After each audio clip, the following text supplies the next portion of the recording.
오늘 하나님 말씀은 디모데전서 3장 8절에서 13절까지 말씀입니다. 하나님 말씀 8절. 이와 같이 집사들도 정중하고 일구이언을 하지 아니하고 술에 임박히지 아니하고 더러운 일을 탐하지 아니하고 깨끗한 양심의 믿음의 비밀을 가진 자라야 할지니 이에 이 사람들을 먼저 시험하여 보고 그 후에 책망할 것이 없으면 집사의 직분을 맡게 할 것이요 여자들도 이와 같이 정숙하고 모함하지 아니하며 절제하며 모든 일에 충성된 자라야 할지니라. 집사들은 한 아내의 남편이 되어 자녀와 자기 집을 잘 다스리는 자일지니 집사의 직분을 잘한 자들은 아름다운 지위와 그리스도 예수 안에 있는 믿음의 큰 담력을 얻느니라. 아멘. 기도합니다. 아버지 하나님, 감사합니다. 우리의 심령에 더 많은 것들을 세상을 통하여서 보지 않게 하시고 오히려 하나님의 말씀을 통하여서 세상을 알게 하시고 그리고 이 땅에 임할 하나님 나라를 알게 하셨습니다.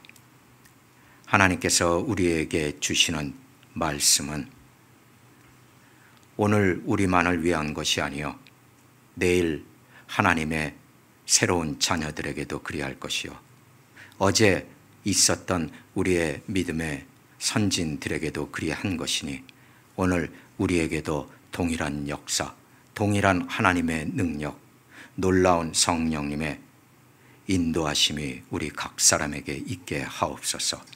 감사하며 우리 주 예수 그리스도 이름으로 기도했습니다. 아멘. 원래 이 3장을 1절에서 13절까지 끊지 않고 그냥 하는 것이 가장 좋지만 그렇게 되면 우리가 많은 것을 얻지 못하기 때문에 둘로 나누어 가지고 전반부 장로, 후반부 집사 이 부분을 굳이 나누어서 하게 됐습니다. 우리가 이 부분을 3장을 장로들에 대한 자격 혹은 집사들에 대한 자격, 통칭해서 영적 리더십 이렇게 이야기를 하는데 오해하지 말아야 할 것은 성경에 있는 말씀은 장로들만 위해서 있는 것이 아니고 집사들만 위해서 있는 것이 아니에요. 창세기 1장 1절에서 요한계시록 22장에 이르기까지 모든 하나님의 말씀은 우리 각 사람에게 주어진 말씀이라는 것을 기억해야만 돼요. 그러니까 오늘은 장로 될 사람들 혹은 장로님들이 더 열심히 들어야 되겠구나. 물론 그 부분은 맞지만 그건 결국은 내게도 전해지는 말씀이에요. 오늘 이야기는 집사님들에 대한 이야기니까 집사님들은 이래야 되는 거구나 라고 끝나시면 곤란해요. 왜냐하면 결국 그 끝에 우리 각 사람이 서 있어요. 즉 이들이 가지고 있는 것은 우리들도 늦든 빠르든 가져야만 하는 모든 요건들이라는 거예요. 그렇기 때문에 특정한 몇몇 사람들만 들으면 되겠지라는 생각을 뒤로 하시고 이거 내게 하시는 말씀이구나 하고 들으시는 것이 마땅하다라는 거죠. 그게 말씀 아닌가요? 그게 성경이잖아요. 누구에겐 주고 누구에겐 안 주는 그런 것이 아니다라는 뜻이죠. 단지 먼저 된 자들, 먼저 앞서간 자들을 교회의 리더십으로 세운다라는 거죠. 그리고 오늘 여기에 그 영적인 모양, 영성에 대해서 말할 수 있는 것들이 이 안에 적혀 있다. 우리한테 기록되어서 전해져 오고 있습니다. 그리고 이것은 그냥 기록된 것이 아니라 살아있는 하나님의 말씀이다라는 거죠.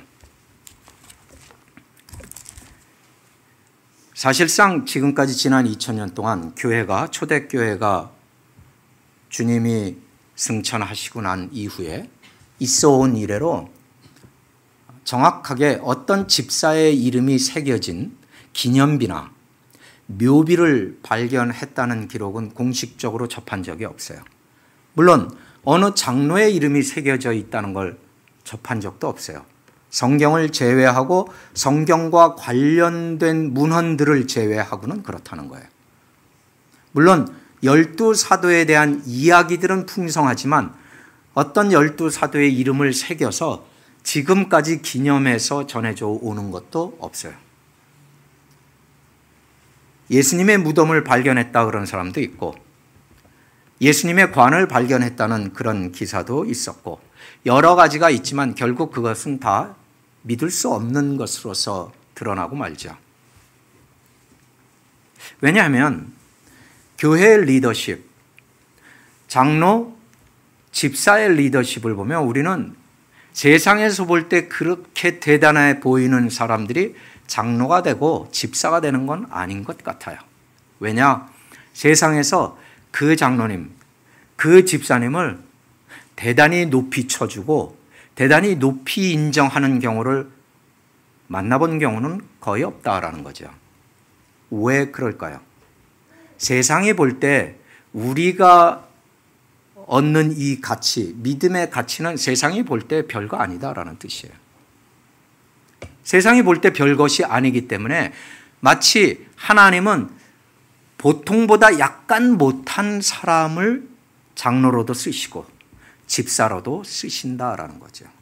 심지어 하나님은 예레미야가 아직 12살이 되기도 전에 불러서 너는 오늘부터 선지자다 이렇게 말씀을 하시죠. 그 얼마나 하나님이 급하게 보이실까? 하나님은 그런 데 대하여 가치를 두지 않으세요. 하나님은 지목해서 부르시고 하나님은 세우시죠. 오늘 또한 이 집사의 자격 요건을 보면 우리에겐 대단히 중요하고 귀한 가치이지만 세상에는 그렇게 대단하지 않을 수 있다. 먼저 8절을 보면 집사들은 예의가 있어야 한다. 정중하라는 거예요. 그래서 자기보다 나이가 많은 사람, 자기보다 젊은 사람을 대해도 함부로 무시하지 않아요. 자기보다 나이가 많으면 예의를 갖춥니다. 그건 굉장히 중요합니다.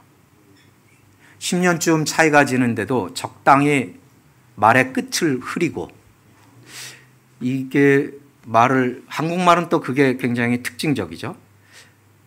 존중해서 말을 하는지 함부로 말을 하고 있는지가 드러나게 되지요. 집사들은 정중해야 합니다. 일구이연을 하지 아니해야 합니다. 일구이연이라는 것은 거짓말하지 않아야 된다라는 뜻이긴 해요. 그런데 더 중요한 것은 이거예요. 세상에서도 일구이연하지 않는다고 이야기를 해요. 그러면 성경에서 일구이연은 뭐냐? 우리는 성경의 가치를 믿죠. 성경에 의해 살려고 노력하죠. 그 말은 그렇지만 성경에 의해서 사는 것을 실패했을 때 우리의 평가는 일구이연하는 것 아니야? 라고 질문을 받게 될 것이다 라는 뜻이에요. 훨씬 더 어려운 거예요. 세상이 말하는 것보다. 그래서 우리는 일구이연을 하지 않는 사람, 술에 임박히지 않는 사람, 세상에서도 술을 너무 많이 마시고 알코올 중독이 되면 인정받기는 어렵죠. 그런데 오늘 이 뜻은 거기에서 그치는 것이 아니라 조금 뒤로 밀어놓고 더러운 일을 탐하지 아니하고, 즉 사업을 하든지 장사를 하든지 직장 생활을 하든지 정해지지 않은 이득을 얻지 않는다라는 뜻이죠. 사실상 이런 이야기에서 자유할 수 있는 사람이 많지 않아요. 구절을 보면 깨끗한 양심의 믿음의 비밀을 가진 자라야 할지다. 깨끗한 양심의 믿음의 비밀도 술에 대한 이야기와 함께 제가 조금 있다가 다시 돌아오겠습니다. 10절에 먼저 집사의 직분으로 소명을 받게 되면 이 사람들을 먼저 시험해 보아야만 한다. 그 후에 책망할 것이 크게 없구나. 집사의 직분을 그러면 맡기라. 그런 집사들은 11절이에요. 그들의 아내들을 이야기하는 거예요. 여자들도 이와 같이 정숙하고 모함하지 아니하고 절제하며 모든 일에 충성된 자라야 한다. 집사들은 한 아내의 남편이기에 자녀와 자기 집을 잘 다스려야만 한다. 집사의 직분을 잘한 자들은 아름다운 지위와 그리스도 예수 안에 있는 믿음에 큰 담력을 얻느니라. 왜 큰 담력을 얻는 그 말씀으로 끝났는가? 영어로는 보면 great assurance예요. 즉 믿음이 훨씬 더 확실해진다라는 뜻이에요. 그게 왜 중요하냐면 말씀을 증거해야 되고 가르쳐야 하기 때문에 그렇기도 해요. 동시에 이 집사님들의 모양 속에는 그들이 말하는 것이 아니라 그들이 사는 방식이 우리에게 본이 된다라는 뜻이죠. 집사님들이 새벽 기도를 열심히 나오는 이유가 자기보다는 자기를 바라볼 다른 사람들의 인생에 영향을 끼치기 때문이에요. 나는 오늘 힘든데 하루쯤 쉬고 싶은데 쉬어도 괜찮아요. 하루 쉰다고 무슨 일이 생기진 않아요. 단지 집사가 되는 사람의 그 집사라는 타이틀로 불리우는 것, 사실은 타이틀이 아니죠. 예수님께서 마가복음 10장에서 말씀하신 것처럼 이거죠. 세상에는 작은 권력만 가져도 그걸 자기 주변에 힘을 다해서 사용을 한다. 그런데 영적인 이 집사들의 권세는 얼마나 대단하겠느냐. 근데 우리는 그렇게 쓰지 않는다. 어떻게 쓰느냐. 집사라는 이름 자체가 영어로는 디이콘인데 디이콘이란 단어에 어우는 헬라어의 디아코네스예요. 그리고 둘로스예요. 그거는 뭐냐면 둘 다 servant, 노예, 종이나 slave, 노예라는 두 단어에서 나온 단어예요. 그리고 이 집사들의 특징은 섬기는 거예요. 장로들은요, 섬기는 거예요. 섬긴다는 게 뭐냐면 누가 식사를 하고 있는데 주인이 식사를 하는데 종이 옆에서 수건을 차고 그 다음에 무엇이 필요할지를 살펴보고 주인이 무엇인가를 말하면 그걸 실행해 주는 식탁 옆에서 대기하고 있는 종이에요. 예수님이 뭐라고 말씀하셨냐면 자신을 가르쳐 나는 섬김을 받으려고 온 것이 아니라 섬기러 왔다라고 말을 하고 있다는 거죠. 예수님이 내가 종이 되려고 왔어 라고 말씀을 하신 거예요. 즉 리더는, 영적 리더란 삶이 본이 되므로 그 섬기는 모양이 다른 사람들에게도 그대로 흘러간다라는 뜻이에요. 그것이 servant leadership이라고 따로 영어로 혹은 그리스도인들끼리는 그렇게 이야기를 해요. 그게 성경적 단어이기 때문에 그래요. 종으로 인도합니다. 종으로 삽니다. 그리고 교회는 그 모습을 한 사람씩 한 사람씩 따라오게 됩니다. 라고 말을 하는 거죠. 그런데 집사가 언제 최초로 등장했는지 우리는 알죠. 사도행전 6장을 보면 처음으로 예루살렘에 교회가 세워졌어요.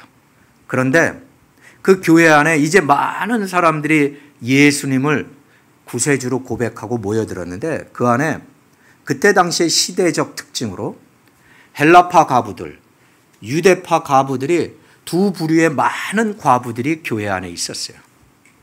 근데 이들이 불쌍하고 2000년 전에 여자들에게 잡이 있기는 어렵죠. 더군다나 과부들이에요. 과부들에게 혹시 자식들이 있어서 그 자식들이 무엇인가를 도와주고 지원해 주기 전엔 먹고 살 수가 없는 사람들에게 교회는 당연히 있는 걸 털어서 먹을 것을 해서 나누어도 주고 그들에게 식사를 하게 했다라는 거예요. 그랬더니 12사도가 이렇게 결정을 내렸어요. 그러면 우리가 7명의 7남자의 집사를 뽑읍시다. 그런데 조건은 뽑는 그 선출 조건이 뭐냐? 첫째, 성령 충만, 지혜 있는 자. 상상을 한번 해보세요. 부엌에서 크게 밥솥이 있고 큰 국솥이 있어요. 그래서 이제 식사를 하려고 하는 그런 분들이 쭉 줄을 서서 기다려요. Yes. 그 분들이 서서, 집사님들이 서서 밥을 퍼드려요. 국을 퍼드려요. 근데 성령 충만해야 된다는 거예요. 그게 먼저 선제 조건이었잖아요. 밥 푸는데 성령 충만해야 돼요. 밥 퍼주면서 할렐루야 뭐 이러라는 이야기일까요? 그럼 받는 사람은 아멘 그러고 받아가는 건가요? 단순히 그렇다고 지금 그러는 걸까요? 국을 풀 때 주를 찬양하라 그럼 또 찬양합시다 그러면서 받는 걸까요? 왜 음식을 나눠주는 굉장히 보기에는 단순한 일을 성령 충만하고 지혜 있는 자라야 한다라고 못을 박았느냐라는 거죠. 저는 목사로서 이해가 돼요. 제가 처음으로 한국교회를 간 날 이후로부터 지금까지 부엌에서 많은 말들이 있고 많은 그 안에 스토리들이 있다는 걸 알아요. 심지어 부엌에서 싸움이 나는 것도 몇 번을 봤어요. 그냥 그건 그렇다 치더라도 교회의 모든 일들은 누구든 섬기는 자들은 반드시 성령 충만과 지혜가 있어야 한다라는 뜻이에요. 그런 분들이 섬길 때 교회는 섬기는 거예요. 내가 내 열심으로 제가 그냥 하고 싶으니까 그건 절대로 안 돼요. 그건 절대로 있어서는 안 돼요. 그래서 교회마다 사실은 손이 필요해요. 도와줄 분들이 필요해요. 그래서 성급하게 우리는 사람을 세워요. 정말 지금 무슨 일을 하는데 이 교회 사람이 필요해요. 그러면 어떻게 해요? 찾아가서 목사님이 이야기를 해요. 집사님 혹은 대부분 서리 집사님들이죠. 집사님 이것 좀 하실래요? 네. 해도 고민이고 저는 못할 것 같아요. 안 해도 고민이에요. 목사들은 대부분 이런 문제에서 갈등할 거라고 생각을 해요. 오늘 영적인 리더십이란 이런 것에서 출발하고 있음을 보여주고 있다는 거죠. 그래서 먼저 시험해보라 사람을. 시험해봐야 직분을 맡길 수 있다라는 거예요. 시험을 해보고 맡겨도 이분들이 다 그 직분을 수행하면서 자기 자신도 또 시험을 계속 받아요. 매번 이겨나가야만 해요. 마귀는 절대로 죽은 교회는 건들지 않아요. 영적인 원칙이죠. 죽어 있는데 왜 건듭니까? 그 교회가 살아있고자 할 때, 그 교회가 살아있을 때 사탄은 자기의 방식대로 시작하는 거예요. 그러면 모든 문제가 있는 교회는 사탄이 하는 겁니까? 잠깐 중단하시고 모든 죽은 교회에 있다고 보여지는 말썽 없는 교회는 그러면 다 죽은 겁니까? 그렇게 얘기할 수 없죠. 그 안에 반드시 살아있는 성도들이 있겠죠. 모든 살아있는 교회에 있는 성도는 다 살아있습니까? 아니죠. 어떤 사람들은 죽어 있겠죠. 그런데 보다 더 살아있고자 하고 살아있으려고 하나님 말씀에 붙어 있다면 그 교회에는 반드시 사탄은 그냥 지나치지 않는다라는 뜻이기도 해요. 이거는 많은 교회들이 스스로 경험하고 있을 것이라고 생각해요. 여러분, 기도에 대한 공부를 오래 했지만 기도는 특별한 때 하는 것이 아니에요. 매일 하는 거지. 기도는 매일 살아야 하기 때문에 매일 해야만 하는 것이에요. 교회는 이러한 기본적인 성경의 원칙들을 지켜갈 때 살아있고 살아있는 그런 교회는 반드시 마귀의 역사는 때때로 도전을 해오게 돼 있어요. 그것이 일어났을 때 실망할 필요 없어요. 반대일 수도 있어요. 아, 우리가 그동안 너무 안이해 있었구나. 우리가 너무 안주하고 있었구나. 라고 스스로 생각해 볼 수도 있는 시간이에요. 하나님은 이 모든 것들을 결국 우리를 위해서 하시는 거거든요. 모든 집사들마다 믿음의 신비가 있어요. 신비의 믿음, 그것이 무엇이냐? 선한 구원의 간증이 있어야 돼요.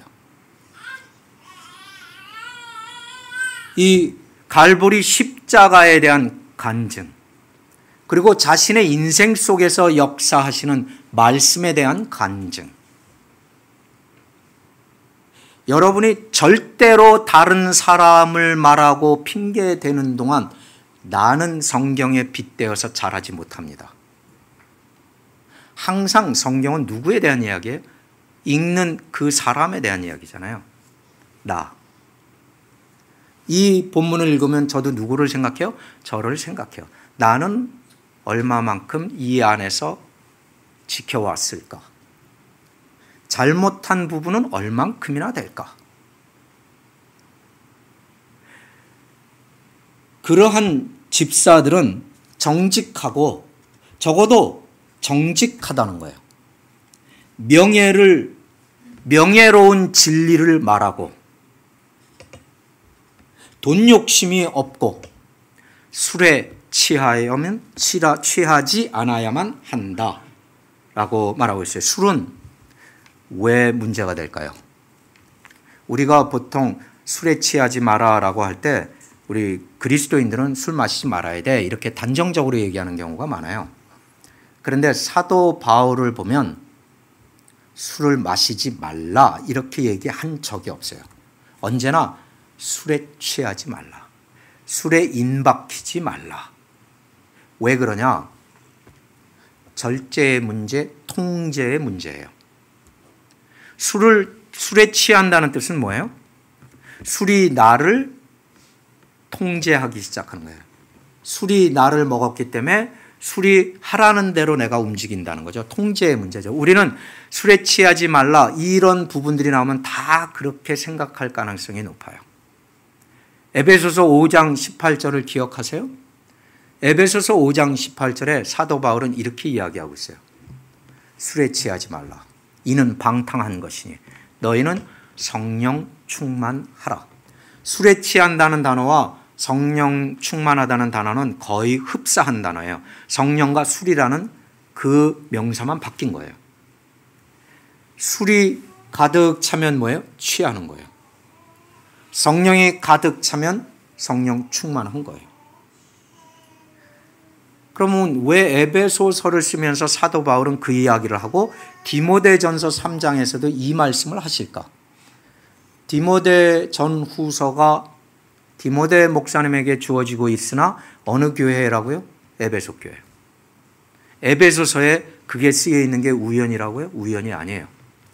또 이런 대목 또 있어요. 여러분 매월 초마다 우리 교회는 성찬식을 해요. 성찬식을 할 때 제가 주로 많이 읽는 곳이 고린도전서 11장이에요.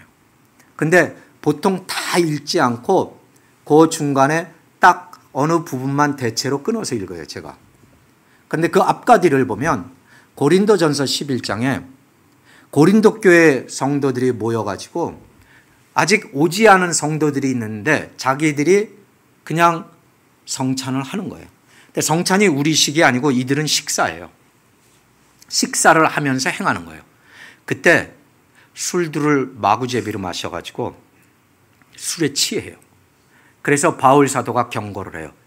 너희가 이렇게 취하는 것은 너희 마음대로 이렇게 하다 병든 자도 있고 심지어 죽은 자도 있느니라.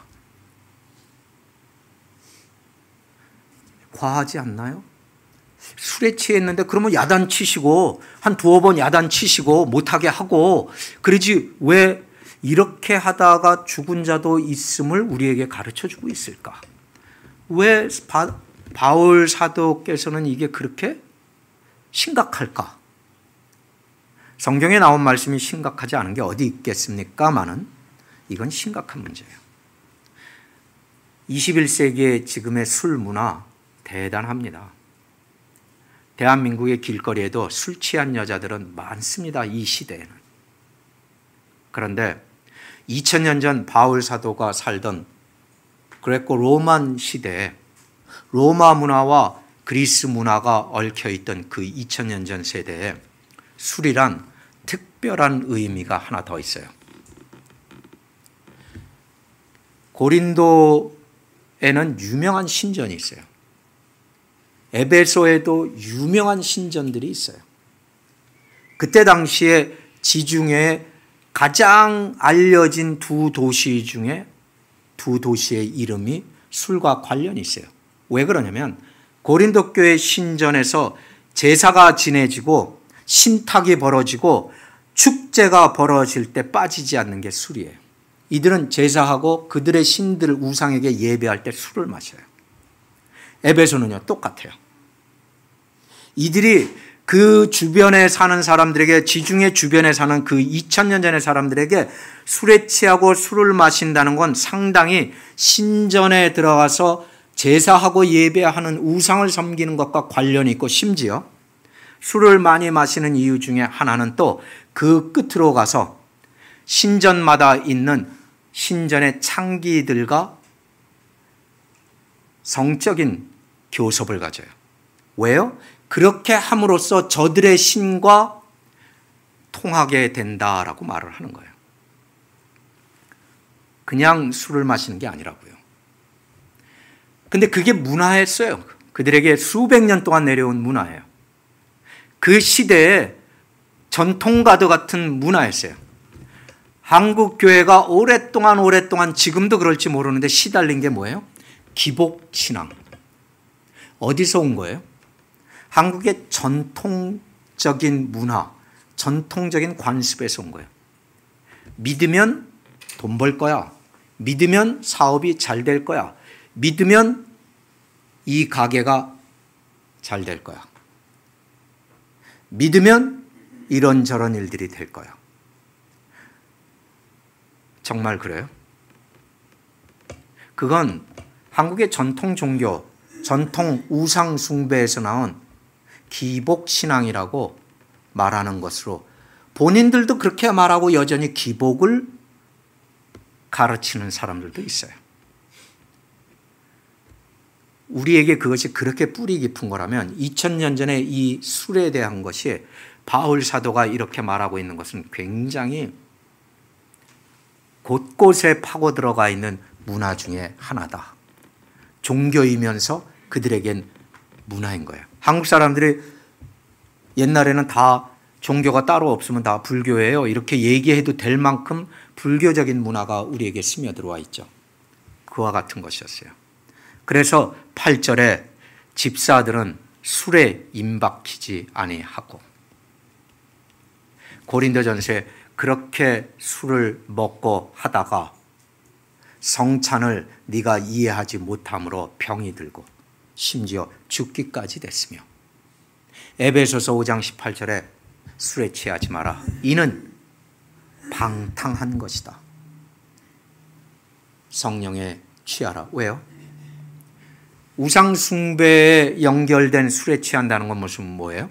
우상에게 나는 통제를 받는다는 거예요. 컨트롤 받는다는 거예요. 그냥 안 믿는 사람이 술에 취하면 무엇의 통제를 받아요? 술의 알코올의 통제를 받는 거예요. 그리스도인은 그럼 도대체 누구의 통제를 받아야 할까요? 당연히 성령의 통제를 받아야죠. 당연히 말씀의 통제를 받고 하나님의 통제를 받는 거죠. 성령 충만하라. 왜요? 성령이 내 안에 가득 차면 나는 저절로 누구의 통제를 받아요? 성령님. 그러면 어떻게 돼요? 성령님의 것은 첫째로 나오는 것이 clear thinking. 명백한 생각을 할 수 있어요. 그것이 무엇을 만들어요? 지혜를 만들어요. 그래서 사도행전 6장에서 사도들이 뭐라 그랬어요? 성령 충만하고 지혜로운 7사람의 남자를 뽑아라. 지목하라. 성령 충만은 오늘 여기에서 집사들의 조건 중에 술에 임박히지 아니하고, 즉 우상의 통제받지 않고 문화의 통제 아래 들어가 있지 않고 세상의 통제 아래 들어가지 않고, 이거를 바꿔 이야기하면 여러분 어떤 것인 줄 아세요? 여러분 일에 통제받는 사람 있죠? 일이면 뭐든지 다 제껴놔. 그 다음엔 무조건 밖에 나가서 노는 거라면 또 다. 요즘 젊은 친구나 어린 친구들은 게임이라면 다 통제를 받는 거예요. 그게 취미라고 얘기하면 안 돼요. 취미는 선하게 내가 내 어떤 시간들을 사용하는 방식이지 그거에 통제를 받는 게 아니죠. 어떤 사람은 당연히 권력의 통제를 받아요. 어떤 사람은 돈의 통제를 받아요.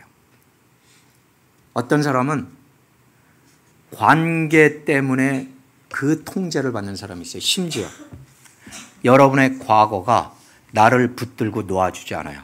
그럼 어떻게 돼요? 나는 그 통제를 받는 거예요. 성령님의 통제를 받는다는 건 이런 것으로부터 자유하다는 거예요. 집사가 되는 것은 이와 같은 것에서 통제받지 않고 오직 성령의 통제를 받는다라는 거예요. 그런 사람은 어떻게 할까요? 일단 교회를 섬기는데 자기가 아니라 다른 사람의 좋은 것들을 위해서 섬기는 거예요. 내 것을 채우려는 것이 아니라 어떻게 해요? 죽기까지. 예수님이 그렇게 말씀하셨거든요. 나는 섬김을 받으러 온 것이 아니라 섬기러 왔는데 죽기까지. 그러니까 못이 박힌 거예요. 집사들은 그 한 가지가 중요하며 동시에 이 성경의 모든 내용들은 역사적이에요. 그렇지 않나요? 이분들이 실제 살아 있었던 사람들로 자신들이 경험하고 자신들이 알고 자신들이 배웠고 자신들이 살았던 믿음의 기록들을 남겨놓은 거예요. 그러니까 역사적 문서이기도 하다고요. 그 말은 우리의 믿음은 역사적이기도 해요. 그래서 과거에 있었던 그 역사적인 그 진리에 그리고 그 믿음의 그 끝에서 우리에게 오늘 전해진 것을 받아서 우리는 그 역사성을 이어가요.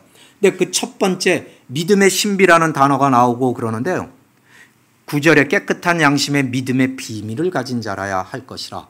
믿음의 비밀이 뭐예요? 예수 그리스도는 말씀이 육신이 되사 동정녀로부터 나오시고 믿음의 신비잖아요. 그리고 세상에 계셨으나 죄를 짓지 아니하시고 자신의 몸을 세상의 죄 모든 사람의 대속물로 주시고 십자가에서 죽으셨는데 빌린 무덤에서 누워 계시다가 3일 만에 부활하시고 부활하신 이후에 40일을 이 땅에 더 계시다가 승천하사 하나님 우편에 앉아 계시더고.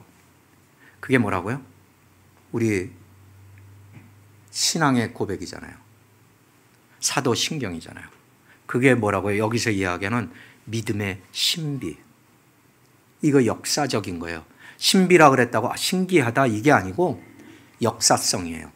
이게 전반부 첫 번째 역사성이고 두 번째 역사성이 있어요. 두 번째는 뭐냐면 예수님께서 이렇게 말씀하셨어요. 세상 끝날까지, 즉 내가 다시 오기까지 너희는 땅끝까지 나가 복음을 가르쳐 저들이 인종에 관계없이 저들이 이 말씀을 듣고 믿어 세례를 받고 이 말씀을 지켜서 살게까지 하라. 이게 우리의 역사성의 신앙이에요. 신앙의 역사성이에요. 첫 번째는 신앙의 신비함에 대한 역사성이에요. 두 번째는 바로 이 전도 선교에 대한 주님이 주신 지상 위임에 대한 Great Commission에 대한 역사성이에요. 그러면 이분들은 어떻게 할까요? 집사님들은, 장로님들은 예배를 하죠. 먼저 예배를 해요. 교회에 모였을 때 예배해요. 이걸 방해하거나 이걸 없이 하는 사람들을 히브리서 10장 25절에 그와 같이 하면 안 된다라고 나와 있어요.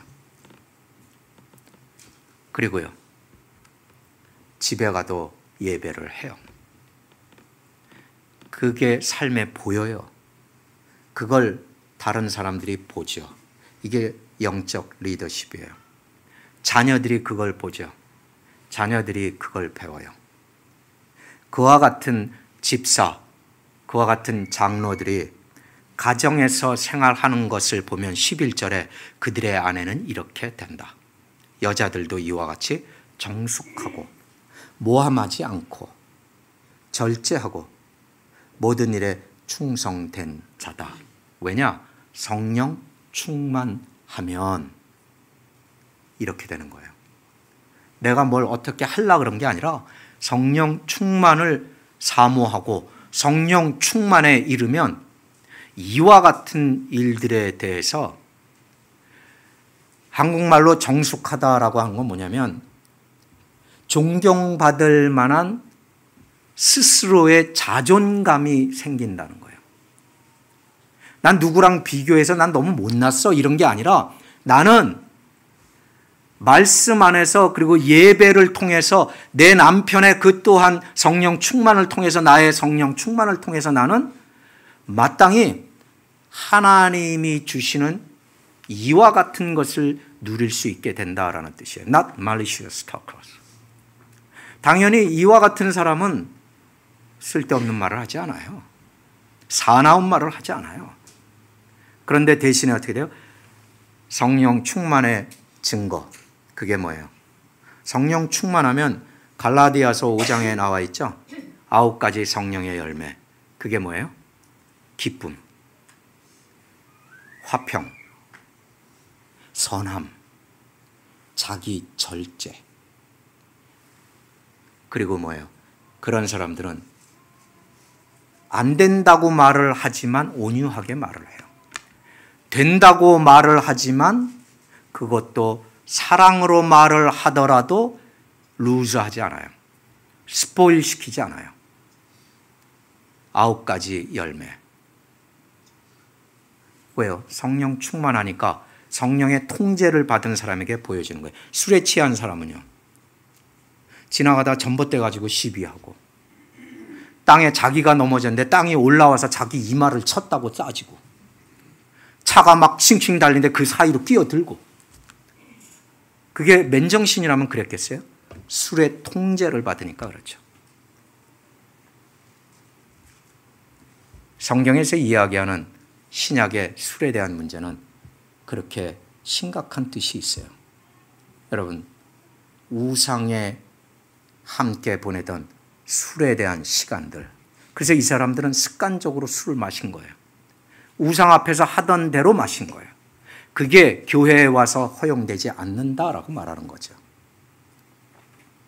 그래서 역사성이 있는 거예요.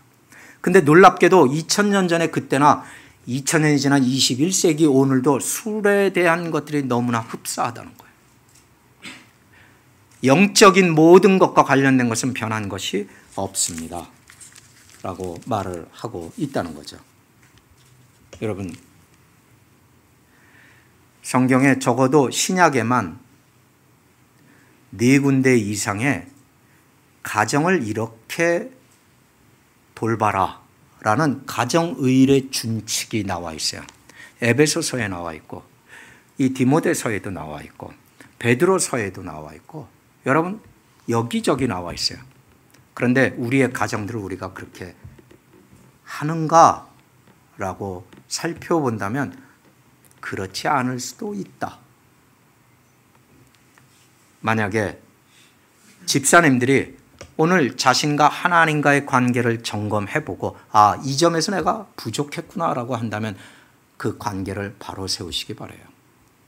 장로님들이 만약에 오늘 이러한 말씀들을 돌아보고, 아, 내가 이 점에 대해서 좀 소홀하게 생각했구나, 그러면 관계를 바로 세우세요. 성령 충만하고 그 성령 충만함의 통제를 받게 되면 어떤 일이 일어나는 줄 아세요? 하나님의 일들이 일어나기 시작해요. 19세기에 지금 우리가 알고 있는 선교 혹은 선교사의 전형적인 모양이 처음 세상에 등장을 해요. 근데 그걸 등장시킨 사람은 자기가 그걸 등장시켰는지 모르죠. 그 사람의 이름은 영국의 조그마한 도시의 침례 교회의 집사님이었어요. 윌리엄 캐리라고 하는 사람이에요. 이 사람의 직업은 신발을 수선하던 사람이에요. 신발을 수선하는데 자기가 일하는 작업 공간이 아주 조그마한 곳인데 신발을 수선하지만 그 앞에다가 글귀를 붙여놨어요. 하나님의 위대한 일을 기대하라. 하나님을 위해 위대한 일을 시도하라. 이 사람이 나중에 구두 수선을 중단하고 일어나서 인도로 최초로 선교를 나가요. 선교를 나가서 그 땅에서 평생을 살면서 선교를 하기 시작해요. 그 사람이 선교했던 그 모델이 그대로 우리에게 전해져서 우리가 지금 하는 선교의 모델이 바울의 선교와 이분의 선교가 서로 모양이 합쳐져서 지금 현대 우리가 이해하고 있는 선교의 모델이 됐어요. 이분이 생각했던 건 집사로서 그거였어요. 하나님의 위대한 일을 꿈꿔라. 하나님을 위해 위대한 일을 시도하라. 어떻게 그게 가능해요? 성령 충만하면. 성령의 열매가 내 삶에서 흘러나오기 시작하면. 여러분들에게 처음에 말씀드렸던 것처럼 이것은 어느 한 집사님을 위해서 하는 게 아닙니다. 이것은 어느 특정 교회, 특정 장로들을 위해서가 아니에요. 이것은 모든 믿는 자들에게 주시는 하나님의 말씀이에요. 왜요? 성령은 성자가 들어갔잖아요. 거룩하다. 성령 충만하면 나는 어떻게 변할까요? 지혜로워진다고 그랬죠? 그 다음은요. 거룩해지죠. 모든 성도는 끝날에 마지막엔 결국 거룩함으로 쓰는 거예요. 아직 모자르더라도, 아직 부족할지라도. 그렇기 때문에 이 거룩한 성령의 충만함의 역사는 어떤 몇몇 사람의 독점적인 사건이 아니에요. 우리 모두에게 그렇게 돼야만 하는 사건이죠. 여러분 모두에게 성령 충만함을 사모하고 성령 충만함에서 나오는 지혜와 거룩이 함께 있기를 주님의 이름으로 축원합니다. 기도합니다. 아버지 하나님, 세상에는 수만 가지의 영적인 모양을 가지고 있는 자들이 있으며 그 수만 가지의 영적 모양 속에서 진짜를 가려내기는 어렵습니다.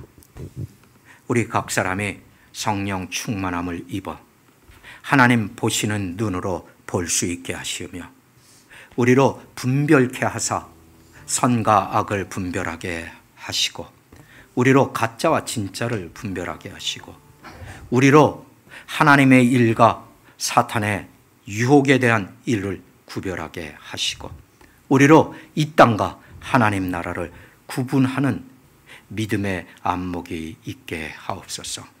정욕에 따라 세상을 살지 않게 하시되 성령 충만함에 성령의 통제를 받게 하시고 말씀의 통제 아래 있게 하시고 하나님의 은혜의 통제 아래 거하게 하옵소서. 주님 다시 오실 때까지 우리를 하나님께서 이와 같이 성령 충만케 하옵소서. 예수님 이름으로 기도했습니다. 아멘.